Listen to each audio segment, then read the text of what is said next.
அச்சுதானமா ஓ மனந்தானமா பின்னாடி கேட்டேனா கிடையாது பெருமாளோட புள்ளிங்க பெருமாளோட புள்ளிங்களா வேற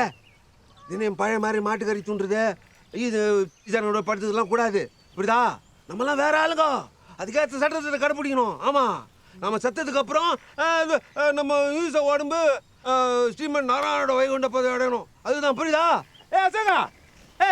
வருமுனை பாதியில் ஒரு பிரயோஜனம் இல்லை அந்த நூல் போட்டுக்கா எங்களாண்ட சேர்ந்துடா ஆமா